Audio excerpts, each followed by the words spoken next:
അവസാനം വിധി വന്നു, അയാളെ മരണം വരെ തൂക്കിക്കൊല്ലാണ്. ഈ വിധി നടപ്പാക്കിയ ശേഷം ജഡ്ജ് പ്രതിയോട് ചോദിച്ചു, അവസാനമായിട്ട് എന്തെങ്കിലും ആഗ്രഹമുണ്ടോ? ആ പ്രതി പറഞ്ഞു, എനിക്ക് എൻ്റെ ഉമ്മാനോട് ഒരു സ്വകാര്യം പറയാനുണ്ട്. അത് കേൾക്കാൻ വേണ്ടി എന്ന ഉമ്മാന്റെ 2 ചെവികളും കടിച്ചു മുറിച്ചെടുത്തതിന് ശേഷം പറഞ്ഞു, അന്ന് നിങ്ങൾ എന്നെ തടഞ്ഞിരുന്നുവെങ്കിൽ ഇന്ന് എനിക്ക് ഈ അവസ്ഥ വരില്ലായിരുന്നു. പണ്ടെന്നോ വായിച്ചൊരു ഗ്രീക്ക് കഥയിലെ അവസാന ഭാഗമാണ് ഇപ്പൊ ഞാൻ പറഞ്ഞത്.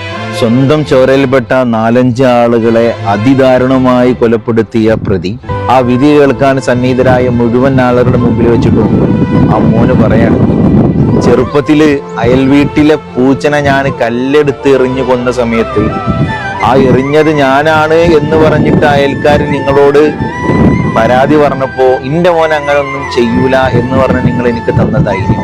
പിന്നീട് ഒരിക്കല് സ്കൂള് വിട്ടു വരുന്ന സമയത്ത് കൂടെയുള്ള കുട്ടീന്റെ കയ്യില് കുപ്പിച്ചില് കൊണ്ട് വരഞ്ഞിട്ട് ചോരൊലിപ്പിച്ച് അത് പരാതി പറഞ്ഞപ്പോ ഇന്റെ മോൻ അങ്ങനെ ഒന്നും ചെയ്യൂല എന്ന് പറഞ്ഞ് നിങ്ങൾ എന്റെ കൂടെ നിന്ന് എനിക്ക് തന്ന ധൈര്യം.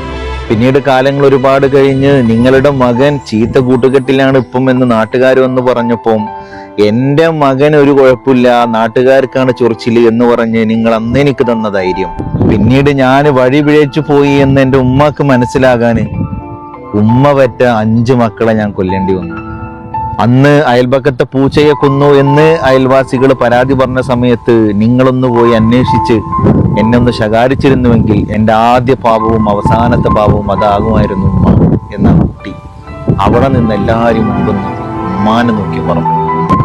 എനിക്കെൻ്റെ പ്രിയപ്പെട്ട രക്ഷിതാക്കളോട് പറയാനുള്ളത്, നിങ്ങളുടെ 2 കണ്ണുകളും നിങ്ങളുടെ മക്കളുടെ പിന്നാലെ വേണം. നമ്മൾ അറിയാതെ നമ്മളെ മക്കളെ ലഹരി മാഫിയകളും സകല വൻ പാപങ്ങളും വേട്ടയാടിക്കൊണ്ടിരിക്കുന്നുണ്ട്. സൂക്ഷിച്ചാൽ ദുഃഖിക്കണം.